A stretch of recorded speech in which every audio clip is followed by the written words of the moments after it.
먼저 캔슬 토큰 테스트라고 해서, 자 이제 여기에 보면 이제 인터셉터가 들어가죠. 인터셉터는 밑에 또 추가적으로 설명을 드릴 건데, 이 리퀘스트나 리스판스를 받을 때 그 사이에 잠깐 땡겨서 뭔가 전처리나 후처리를 하는 녀석을 설정할 때 사용을 하거든요.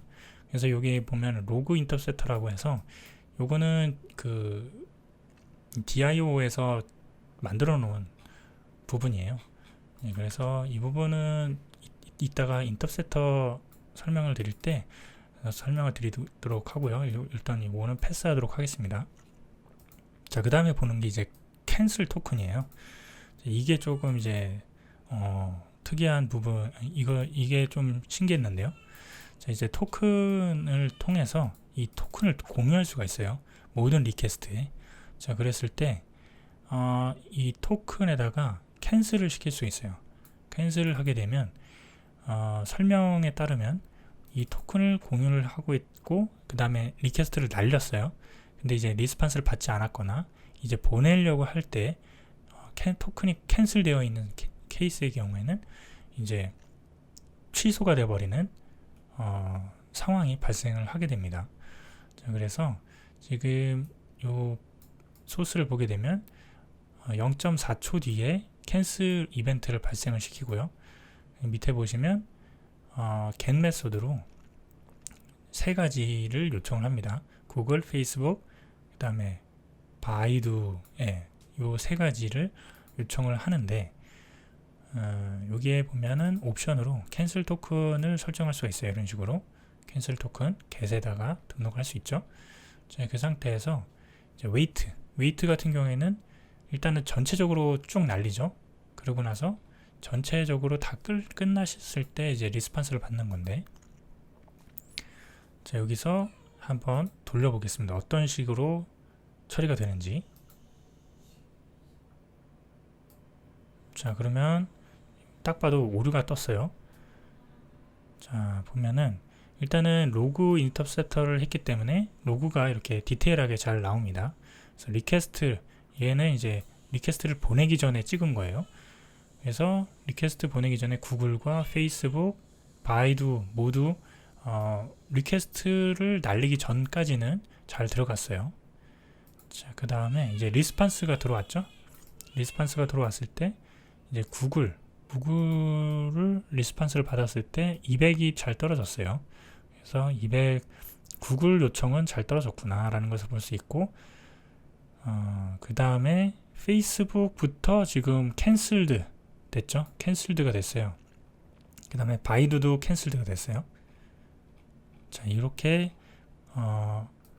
이 요청한 거에 대해서 캔슬을 시킬 수 있다. 이런 것이 있다라는 것을 제가 또 이번에 또 알게 됐고요. 근데 과연 이거는 언제 활용을 하는 게 좋을까?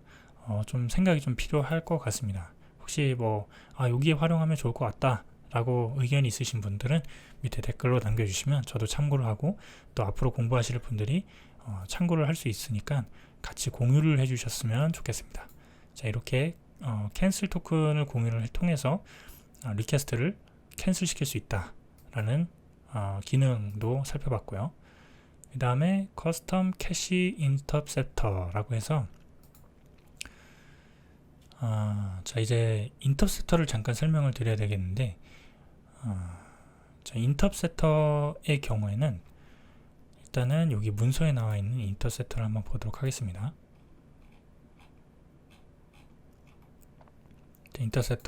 인터셉터는 DIO를 선언을 한 거에 그 옵션으로 인터셉터스라는 걸 통해서 add 추가를 할 수가 있어요. 그러니까 여기처럼 캐시 인터셉터 추가를 했고, 밑에는 또 로그 인터셉터를 추가를 했죠. 그래서 두 가지 추가를 했듯이 여러 개를 추가를 할 수 있다라는 것을 알 수 있고요. 아마 근데 이거는 순차적으로 흘러갈 거예요. 그래서 리퀘스트를 보내기 전에 첫 번째 캐시 인터셉터로 들어가고, 그 다음에 로그 인터셉터로 들어가는 그런 형태가 취해지지 않을까라고 생각이 되고요. 자, 그래서 아무튼 인터셉터를 추가를 하려면 인터셉터스 와퍼 라는 것을 만들어줘야 돼요. 만들어주고 그 안에는 이 세 가지의 그 이벤트 메서드를 구현을 해줘야 합니다. 네, 얘는 이제 이너 클래스라고 하기엔 뭐하고, 아무튼 이 인소스 안에서 구현하는 방식이고요. 요거는 인터셉터라는 상속을 받아서 커스텀 인터셉터를 구현하는 거죠. 그래서 이제 오버라이드를 세 가지를 받아서 구현하는 방식이 있습니다. 자, 그래서 말 그대로 이제 리퀘스트를 보내기 전에 여기 들어오는 케이스고요. 얘는 리스판스를 받을 때 이제 클라이언트 레파지토리로 돌아가기 전에 이 안쪽으로 들어와지고요. 얘는 에러가 발생했을 때 이 안에서 처리가 됩니다. 얘도 마찬가지죠. 동일한 형식이니까요. 예, 그렇게 생각을 하시면 됩니다. 그래서 공통적으로 에러 처리를 필요로 할 때는 여기 부분에다가 처리를 할 수가 있겠죠. 그래서 메시지를 띄운다거나 하는 공통 처리는 여기서 할 수 있겠고, 리퀘스트 같은 경우에는 예를 들어 뭐 토큰이 필요한데 토큰이 만료됐어. 그러면 이제 만료 토큰을 갱신시켜서 다시 보내는 그런 프로세스를 여기 온 리퀘스트 쪽에서 할 수 있겠죠. 그 다음에 리스판스 같은 경우에는 뭔가 이제 데이터를 뭐 형변환을 해야 되는 케이스가 필요하다거나 아니면은 그 제이슨 그 디코드를 해줘야 되는 공통 처리를 여기서 해줄 수 있겠죠. 네. 자, 그래서 거기에 대해서 인터셉터에 대한 예제인데 캐시에 대해서 한번 다뤄보는 예제입니다. 요거를 설명을 드리면, 자, 이제 캐시 인터셉터라고 해서 제가 아까 보여드렸던 요 두 번째 방식, 인터셉터를 상속을 받아서 커스터마이징 한 방식으로 캐시 인터셉터를 구현한 겁니다. 근데 이 예제는 모두 그 이쪽에서 제공을 해주는 여기에 있는 소스를 그대로 활용을 한 거기 때문에 제가 만들었다기보다는 예제를 같이 살펴보는 거죠. 그래서 인터셉터를 상속을 받고, 자, 여기에 보면 캐시라고 있어요. 클래스 내에서 가지고 있는 메모리 변수로 지금 관리를 할 예정인 거죠. 그래서 이 캐시에다가 보시면 on request라고 하죠. on request는 리퀘스트를 보내기 전에, 그러면은 이 옵션스에 보면 URI를 뽑을 수가 있습니다. URI를 뽑아서 그 URI가 키가 되는 거예요. 이 키가 이 캐시 안에 데이터가 있으면 리퀘스트를 보내기 전에 이 핸들러에 resolve라고 해서 해결했다, 나는 해결했어 라고 보내게 되면 리퀘스트를 보내지 않아요, 서버로. 네, 그래서 지금 이 로직을 보면 옵션스에 보면 익스트라라는 그 옵션을 설정할 수가 있는데, 거기에 리프레시라는 그 키 값으로 얘가 true면 캐시를 하지 않고 다시 보내자 라는 뜻입니다. 그래서 여기는 핸들러 넥스트에서 옵션스를 보내게 되면 그대로 그냥 리퀘스트가 날아가는 거예요, 서버로. 자, 그런데 이 옵션이 없었어요. 만약에 이 옵션이 없었으면 그 다음 로직인 리스판스가 널 체크를 해가지고, 이 리스판스라는 것은 그 캐시에 데이터가 있으면, 이 URI에 맞는 데이터가 있으면 난널이겠죠. 그렇게 되면은 캐시를 때렸다 해서 그 URL을 찍어주고 핸들러 resolve 리스판스를 그대로 보내주는 거예요. 네, 이렇게 되면은 어떻게 되는지 한번 살펴보도록 하고요. on 리스판스 같은 경우에는 서버로 갔다 온 케이스예요. 그럴 때 이 캐시에다가 이 리퀘스트 옵션스의 URI를 키로 해서 리스판스를 등록하는 과정입니다. 여기가 등록이고 여기는 추출이죠. 자, 그렇게 해서 활용하면 되는 거고, 에러는 지금 일단은 없습니다. 그러니까 프린트만 찍은 케이스예요. 자, 이렇게 했을 때 예제를 한번 돌려보도록 하겠습니다. 여기는 이제 테스트라는 get 메서드를 활용을 했죠. 그럼 아까 전에 봤듯이 여기에 보면 테스트 이 부분 헬로 월드가 리스판스로 내려줄 거예요. 그 다음에 프린트는 쿼리를 찍고 하는 그런 일련의 과정들이 있겠죠. 자, 그거를 한번 명확하게 알기 위해서 다시 서버 리스타트를 돌리고요. 자, 이 상태에서 한번 돌려보도록 하겠습니다. 자, 만약에 이제 캐시가 세 번째 거는 잠깐 주석을 해 놓고요. 첫 번째 거, 두 번째 거 두 번 리퀘스트를 보내는 거예요. 그렇게 될 경우에는 이 서버에 두 개의 로그가 찍혀야 돼요. 자, 근데 어떻게 되는지 보도록 하겠습니다. 자, 일단은 헬로 월드 둘 다 마치 서버를 통해서 데이터를 받아온 것 같은 효과가 나오죠. 근데 로그는 하나만 있어요. 하나만 있죠. 지금 undefined 이거는 요거를 찍은 거고, 얘는 이제 쿼리를 찍은 거죠. 하나밖에 없습니다. 자, 즉 여기 보시면 캐시 히트라고 아까 전에 저희가 소스 확인하면서 확인했었죠. 여기 낱널이기 때문에 히트를 때린 거예요. 그래서 리퀘스트를 보내지 않고 가지고 있던 데이터를 활용하게 되는 케이스입니다. 자, 요거 같은 경우에는 유용하게 사용이 될 것 같아요. 왜냐면 이제 잦은 리퀘스트는 아무래도 그 클라이언트의 디바이스의 그 네트워크 비용이 발생이 되는 거고, 추가적으로 서버 쪽 관리도 마찬가지로 네트워크 트래픽 비용을 줄일 수 있는 그런 기능이 될 거예요. 근데 문제는 뭐냐면 이것이 변경되는 데이터의 경우에는 계속 이전에 캐시된 데이터를 보여줄 수밖에 없는 케이스인 거죠. 자, 그럴 때에는 리플래시를 해줘야 돼요. 리플래시를 해줘서 요렇게 리플래시를 해주게 되면, 자, 아까 전에 그 옵션에다가 익스트라에다가 리플래시가 true로 설정을 하게 되면 캐시가 있음에도 불구하고 바로 그냥 리퀘스트를 날리게 되죠. 자, 이렇게 했을 경우에는 어떻게 되는지 한번 다시 껐다가 킨 다음,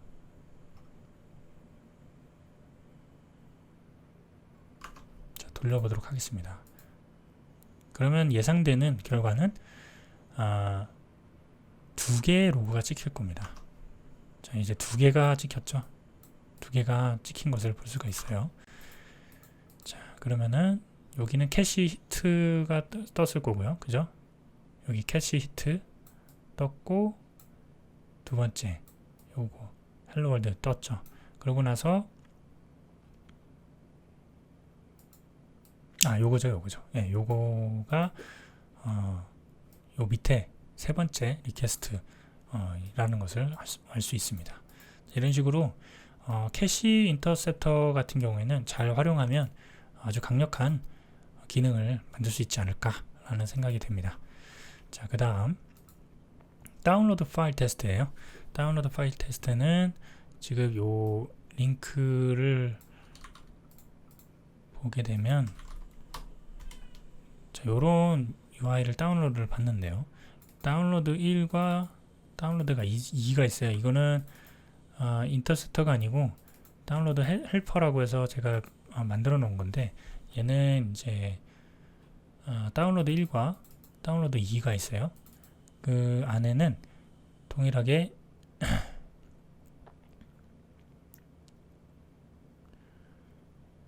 DIO의 다운로드라는 부분을 사용을 했고요. 다운로드 1은, 자, 다운로드 2는 DIO의 get을 사용을 했어요. get을 사용하고 얘를 바이트 방식으로 처리를 한 거죠. 그렇게 했을 때 이 바이트이기 때문에 이 세이브 데이터 바이트이기 때문에 이 리스판스의 데이터를 write from sync를 사용할 수가 있네요. 그렇게 해서 파일을 남길 수 있다. 그래서 이 파일을 활용할 수 있다 라고 볼 수가 있습니다. 첫 번째 다운로드는 말 그대로 그냥 그 세이브 패스에다가 저장시키는 부분이에요. 그래서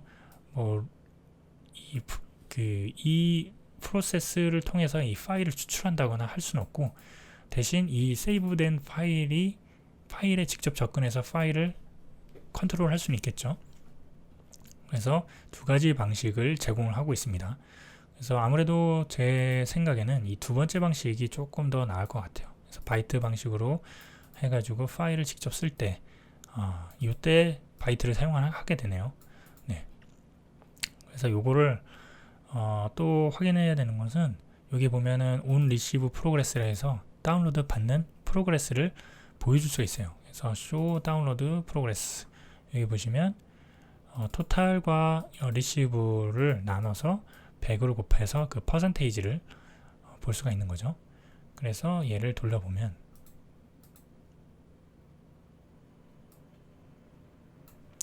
지금 이제 인터셉터로 로그를 찍었기 때문에 조금 로그가 좀 디테일하게 좀 남는데 봐야 되는 것은 이 로그 프로그레스와 총 3가지 프로그레스가 잘 동작을 된 것을 볼 수 있고 그 다음에 요 위치 이 위치는 여기가 되겠죠. 그래서 아까 전에 다운로드 받은 이 3가지의 파일이 다운로드가 잘 받아져 있는 것을 볼 수가 있습니다. 자, 그 다음에 청크 파일이라고 해서 대용량 파일을 잘게 쪼개서 받는 것도 제공을 하고 있어요. 예, 이런 것도 원래 이제 직접 만들려면은 조금 시간이 걸리거든요. 근데 이거는 예제로 제공을 해주고 있기 때문에 이걸 그대로 활용을 하셔가지고 사용하시면 대용량 파일도 받을 수 있다 라는 것을 아실 수 있을 것입니다. 자, 여기 같은 경우에는 다운로드 청크 헬퍼라고 해서 제가 만들어 놓은 건데 제가 만든 게 아니죠. 이거는 이제 예제 소스가 있고요. 여기 보면은 좀 복잡하죠. 예, 복잡한데 이것도 그 간단하게 개념을 보자면은 말 그대로 쪼개는 거예요. 이 큰 파일, 큰 파일 같은 경우에는 용량이 몇인지 모르겠지만 요거를 돌릴 때 여기 옆에 부분을 example 이 부분을 확인하시면 됩니다. 자, 런을 돌리게 되면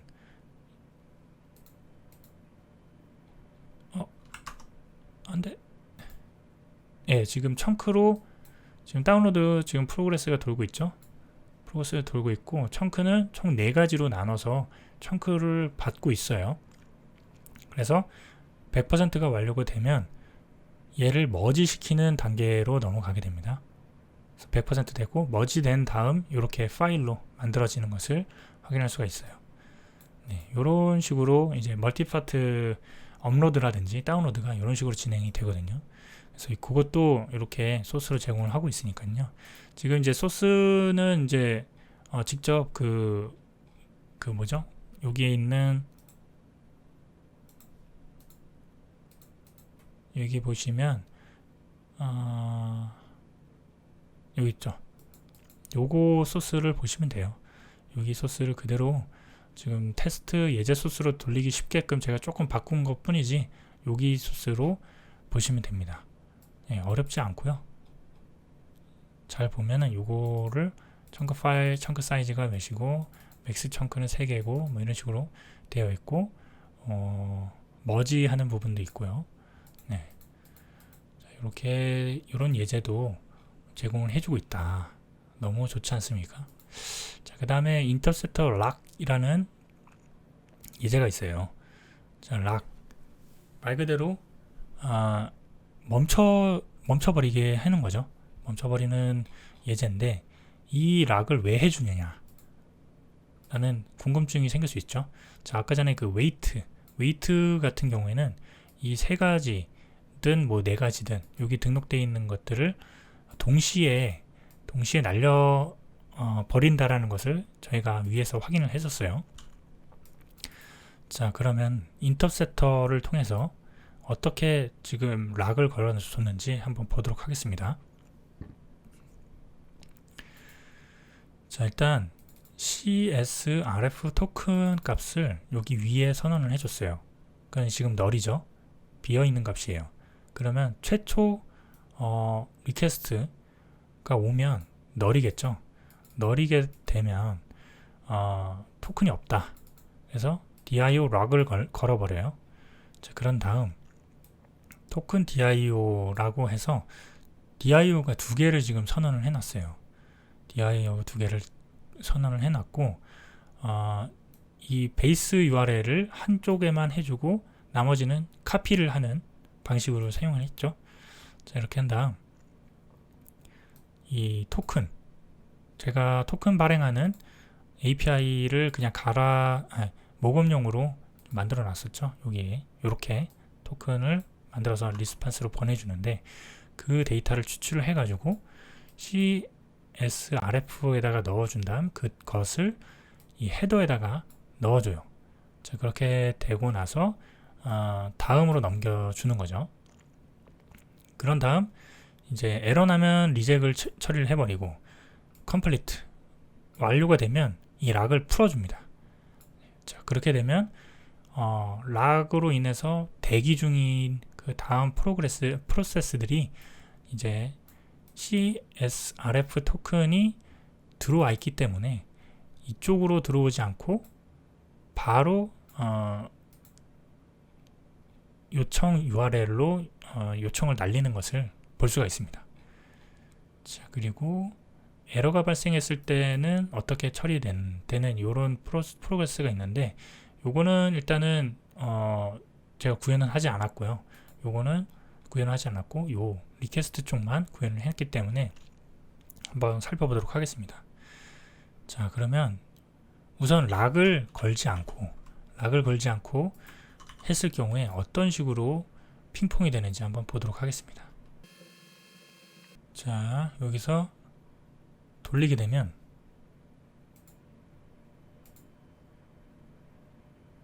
자, 토큰, 자, 일단은 모두 OK가 떨어졌어요. 모두 OK가 떨어졌고 이상 없이 이렇게 여기 보면은 테스트할 때 CSRF 토큰을 추출을 했죠. 그래서 태그가 자, 1부터 1, 2, 3 이렇게 잘 들어오는 것을 볼 수 있죠. 근데 이렇게 보낸 것들이 잘 돌아왔고 그 다음에 CSRF 토큰도 잘 왔다라는 것을 볼 수가 있습니다. 근데 저희가 봐야 되는 것은 이 부분이에요. 토큰 요청도 3번을 했어요. 그래서 토큰 같은 경우에는 웬만해서는 이제 한번 발행이 되면 그 토큰이 만료되기 전에 다시 호출하면 안 되거든요. 그러면 이제 토큰이 또 바뀌어 버리니까. 그래서 만약에 이렇게 3번을 토큰을 요청을 했다. 그러면은 마지막 토큰만 허용이 되고 나머지 토큰은 활용이 안 되는 그런 상황이 발생하거든요. 그래서 토큰 같은 경우에는 이런 식으로 락이 필요합니다. 락을 걸어주게 되면 어떻게 되냐면 껐다가 다시 한번 돌려보도록 하겠습니다. 명확하게 하기 위해서.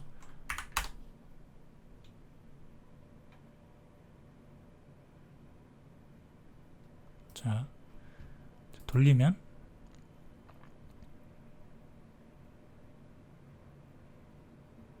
자, 보면 자, 아까랑 좀 다른 형태죠. 토큰이 찍혔어요. 토큰은 한 번만 들어왔어요. 그 말은 나머지 2번은 대기하고 있다 라는 거죠. 왜냐면 여기서 4초를 대기하고 있기 때문에.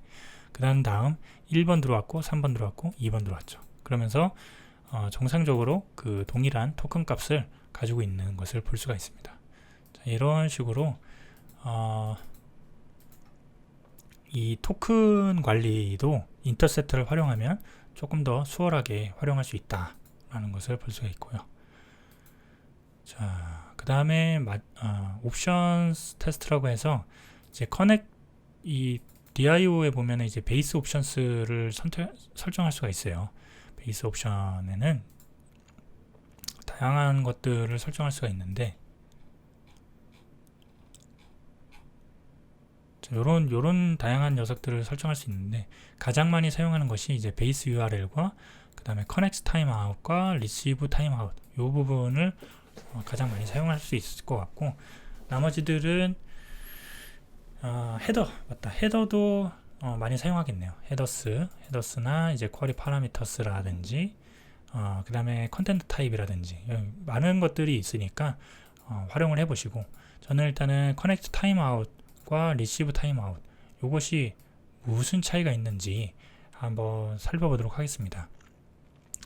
일단 이제 wait라는 제가 그 API를 만들어 놨어요. API 같은 경우에는 대기를 하는 게 아니고 그냥 리스판스 자체가 없어요. 그래서 요청을 보냈지만 응답을 못 받는 상황을 일부러 만들어 놓은 거예요. 그래서 커넥트 타임아웃이 1초 뒤에 오류가 발생을 하게 될 겁니다. 그래서 런을 돌리게 되면,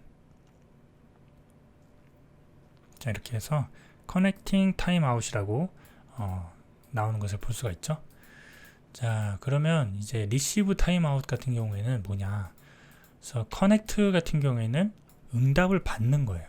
응답을 보냈는데 거기서부터 응답을 받을 때까지의 그런 시간이 1초만 허용하겠다. 그 이후는 모두 에러 처리, 라는 것이고요.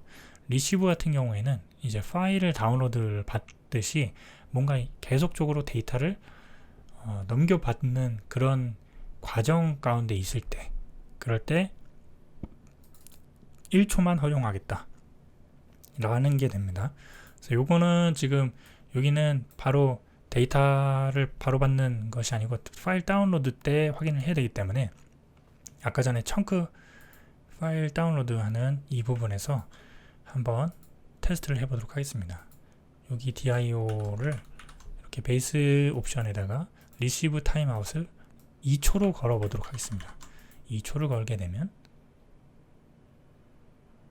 자, 다운로드 청크 파일을 하게 되면 쭉 봤죠? 근데 2초가 지나면 이렇게 끊어져 버려요. 리시빙 타임, 데이터 타임아웃이라고 오류가 발생하면서 봤던 파일을 이제 이런 식으로 처리가 됩니다. 네, 이런 부분들을 활용할 수 있겠죠. 자, 그 다음에 리퀘스트하고 리스판스의 인터셉터를 활용할 수가 있습니다. 이거는 리퀘스트에서 그 인터셉터를 해주는 거죠. 그러면은 보내기 전, 리퀘스트를 보내기 전에 처리를 하는 거예요. 그랬을 때 fake pass 1과 fake pass 2, fake pass 3가 있는데, fake pass 1 같은 경우에는 resolve 시켜버려요. 그러니까 해결을 해버리는 거죠. 그러니까 요청을 하지도 않았는데 해결된 것처럼 뭔가 페이크를 하는 거예요. 그래서 리스판스로 이 데이터를, 페이크 데이터를 리턴을 해줘요. 네, 그러면 200OK가 떨어지면서 페이크 데이터를 받게 되겠죠. 근데 이 API는 제가 미리 만들어 놨어요. 1, 2, 3 모두 헬로 월드를 반환하게 돼 있어요. 근데 첫 번째 페이크 1 같은 경우에는 헬로 월드가 아니고 페이크 데이터가 찍히겠죠. 자, 그 다음에 두 번째 같은 경우에는 가로채는 거예요. 이 페이크 패스 2를 테스트 메소드로 보내버리는 거예요. 자, 그렇게 해서 리solve 시키는 거죠. 그러면은, 자, 페이크 2가 이제 헬로 월드가 찍혀야 되는 건데 테스트로 보내게 되면 동일한 헬로 월드네요. 그러면 여기를 테스트 헬로 월드로 하겠습니다. 자, 원래 페이크 패스 2는 헬로 월드인데, 그죠? 테스트로 바꿔주기 때문에 이 페이크 2 요청은 테스트 헬로 월드가 찍히겠죠. 그 다음에 세 번째 같은 경우에는 리젝을 시켜버려요. 에러를 발생시키는 거죠. 에러를 발생을 시키면서 테스트 에러라는 에러 메시지를 함께 해서 에러를 뱉어버리는 그런 프로세스입니다.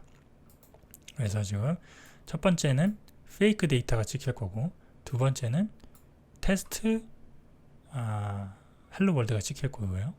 세 번째는 에러가 발생을 하면서 에러 캐치를 잡죠. 그러면서 리젝 리퀘스트라고 해서 이 부분들이 실행이 될 겁니다. 자, 그 다음에 요거는 일단은 필요가 없어 보이네요. 요거는 지워버리고요. 자, 요것만 돌려보도록 하겠습니다. 자, 그러면 페이크 데이터, 테스트 헬로 월드, 그 다음에 리젝, 제대로 저희가 원하던 결과를 얻을 수 예상하던 데이터가 돌아왔죠. 이런 식으로 인터셉터, 리퀘스트 인터셉터를 활용을 해서 뭔가 가로챈다거나 뭔가 다른 데로 보낸다거나 하는 과정을 할 수가 있겠죠. 자, 리스판스 인터셉터의 경우에는 보통 이제 이런 아까 전에도 잠깐 설명드렸지만 제이슨 디코드이라는 공통 처리를 모든 API에 대해서 공통 처리해야 되는 부분들은 리스판스에다가 이렇게 해주면 되고요. 에러 같은 경우에는 이런 식으로 리스판스를 뭔가 해결된 오류가 발생을 했지만 오류 처리하지 않고 되게 처리하는 거, 페이크 데이터를 넣어주면서 해결시켜 줄 수도 있고요. 아니면 그냥 에러를 발생을 시키는 것처럼 할 수도 있겠죠. 그 다음에 여기선 또 할 수 있는 것들은 에러 타입에 따라서 에러 타입이나 이런 어떤 메소드 패스를 어느 걸로 보냈냐에 따라서 여기서 메시지 처리를 할 수가 있겠죠. 그래서 얘도 돌려보면은 얘는 어설트로 되어 있네요. 어설트로 되어 있어서 지금 요 헤더스만 찍히게 됐는데, 아무튼 이건 중요한 거는 요거죠. 에러 리스판스도 이런 식으로 핸들링 할 수 있고, 에러 리스판스래. 에러 부분도 이렇게 핸들링 할 수 있고, 리스판스도 이렇게 뭔가 공통 처리를 할 수 있다라는 것을 설명을 드리고 싶었습니다. 이렇게 해서 전반적으로 이 DIO를 한번 살펴봤어요. 지금 여기에 있는 웬만한 부분들은 다 살펴본 거거든요. 여기서 제가 안 다뤄본 것이 있다면 스트림 하는 부분과 업로드 같은 경우에는 하진 않았고요. 그 다음에 불필요해 보이는 것들은 일단은 빼버렸습니다. 그래서 다시 한번 확인하실 분들은 여기 문서를 다시 한번 쭉 훑어보시는 것도 좋을 것 같고요. 여기 있는 예제들이 괜찮은 게 많습니다. 그래서 예제들도 한번 살펴보시면서 공부를 해보시면 좋을 것 같습니다. 자, 일단은 이 예제 소스를 제가 공유를 해도 될지 모르겠네요. 왜냐면 이 웬만한 것들은 파이어베이스 서버를 연결을 해놔야 돌아가기 때문에 아마 이 소스를 받아도 하지 못할 겁니다. 테스트를 돌려볼 수가 없을 거예요. 네, 그래서 일단은 이 부분이 필요하시다면은 말씀을 해주시면 그때 제가 한번 소스를 올리도록 하겠습니다. 자, 일단 이 영상이 좀 다소 길어졌는데 아마 2편으로 나눠져서 올라갈 것 같아요. 2편이나 3편 정도. 아무튼 이 영상이 도움이 되셨다 싶으신 분들은 좋아요 버튼 한 번씩 눌러주시고 앞으로 또 어떤 영상들을 올리게 될지는 모르겠지만 같이 공부하길 희망하시는 분들은 구독 버튼, 알림 설정 눌러주시면 제가 언제 올릴지 모르겠지만 올라오는 즉시 확인할 수 있기 때문에 알림 설정 해주시는 게 아마 도움이 되실 겁니다. 자, 요즘에 이제 공부하기가 조금 더 힘들어진 상황이긴 한데 그래도 틈틈이 짬짬이 시간을 내서 공부를 해가지고 좋은 정보 같이 공유하는 그런 시간이 되도록 노력하도록 하겠습니다. 네, 감사합니다.